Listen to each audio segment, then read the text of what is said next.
Nah, teman-teman, buat teman-teman yang sudah jadi bikin websitenya, nanti kan kita pertama kita menginstal website kita di WordPress.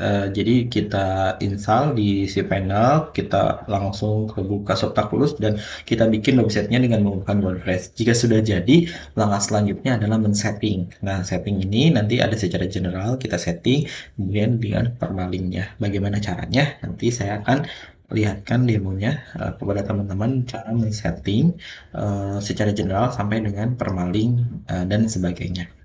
Oke, teman-teman silahkan tonton sampai beres ya, karena ini ada beberapa tahapan yang jangan sampai terlewatkan, karena kalau terlewatkan nanti websitenya nanti kurang bagus kalau terlewatkan.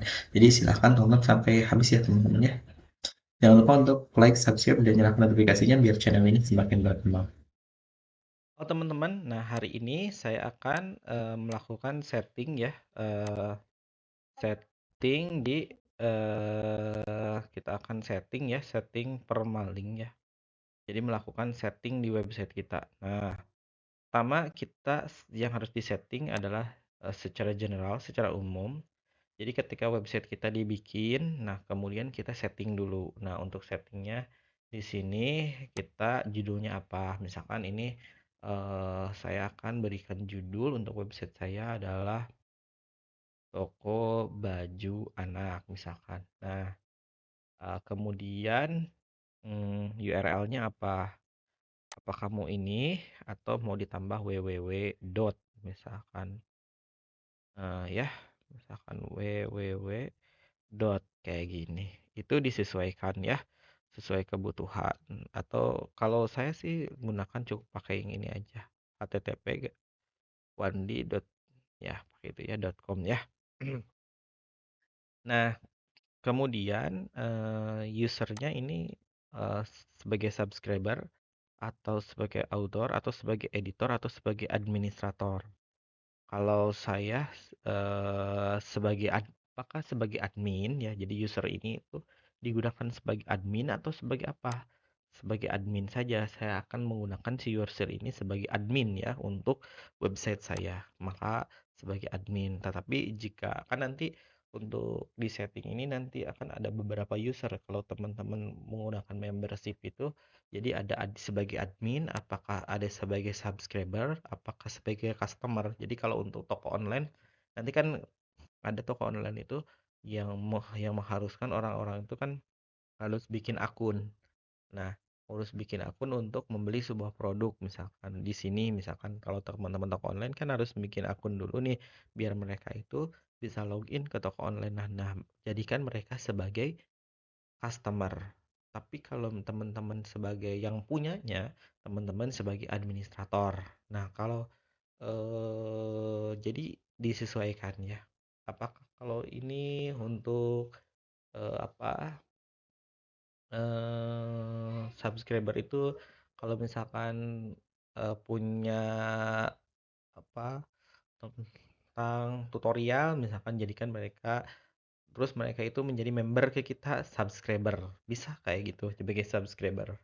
Jadi disesuaikan karena saya sebagai yang punya, maka saya jadikan saya sebagai administrator. Kemudian untuk bahasanya bisa dipilih sesuai dengan kebutuhan, apakah mau pakai bahasa Indonesia atau pakai bahasa Inggris. Di sini bisa pilihannya. Kalau misalkan pakai bahasa Indonesia, klik bahasa Indonesia. Kalau mau pakai tetap bahasa Inggris, tetap di bahasa Inggris ya. Untuk waktunya, klik formatnya gunakan format ini ya, itu disesuaikan kebutuhannya. Kemudian kita save. Jika sudah, kemudian kita ke writing ya, writing.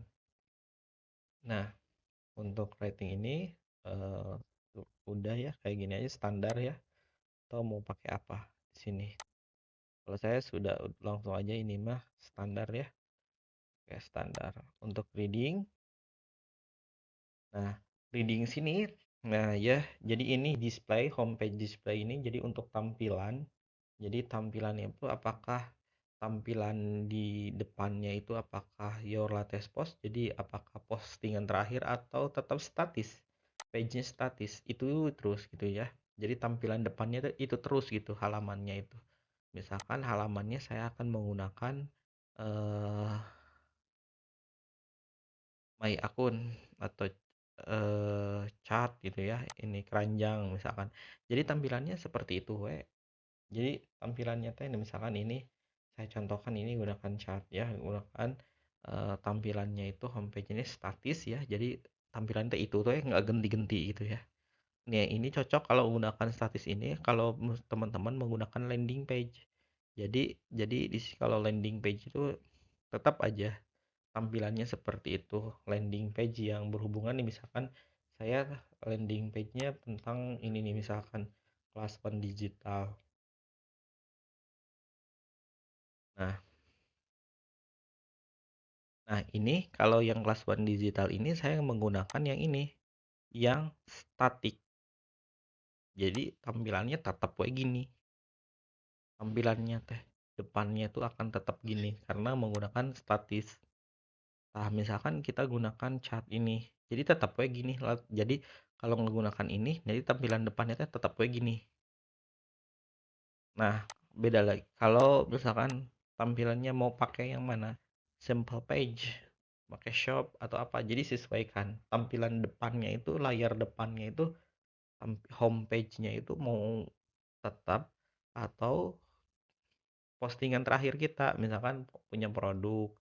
eh, Kalau produk kan ada produk terbaru ya.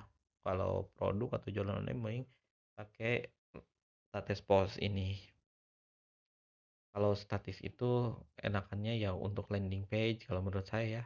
Kalau ini kalau untuk produk kan ada produk baru ya. Kalau produk baru mungkin pakai yang ini, ya latest post. Itu disesuaikan dengan teman-teman, selera teman-teman. Kalau teman-teman ingin terus tampilannya seperti itu ya gunakan static page. Nah, blog page show. Nah, ini mau ditampilkannya berapa postingan? 10, 20, ini disesuaikan. Jadi halaman depannya itu mau kalau punya produk itu di depannya itu mau ditampilkan berapa produk? Apakah mau 10 produk, 5 produk, 7 produk, 30 produk? Di halaman depan bisa ditampilkan di sini. Di sini diaturnya. Kemudian save. Nah, untuk ini full text atau apa ya? Untuk eh ini sih full text saja ya, kemudian save change. Jika sudah, kemudian kita untuk media, kalau media nggak usah ya, cukup ya ini ya. Permaling ya, permaling ini jadi untuk permaling struktur ini, jadi untuk URL-nya nanti kita mau menggunakan pakai apa. Kalau saya sih lebih enak pakai postname. Kenapa? Lebih simpel ya, lebih simpel. Kalau misalkan ini numerik ya, ada angkanya, jadi di ujungnya itu ada angkanya. Kalau gunakan bulan dan nama, jadi di belakang di sininya itu ada tahun ya, ada bulan ya, sama nama. Banyak kan sih menggunakan postname, jadi gampang gitu ngingetnya. Kalau URL-nya itu, kalau alamat alamatnya itu gampang diingat pakai postname. Ya misalkan ini postingannya judulnya apa, langsung aja di sini. Kalau custom struktur ya kayak gini tampilannya. Jadi kalau saya sih sarankan pakai postname ya, biar lebih mudah diingat juga ya. Kemudian save, tinggal di save. Nah, seperti itu teman-teman untuk setting Oke, teman-teman, terima kasih. Semoga bermanfaat. Wassalamualaikum warahmatullahi wabarakatuh.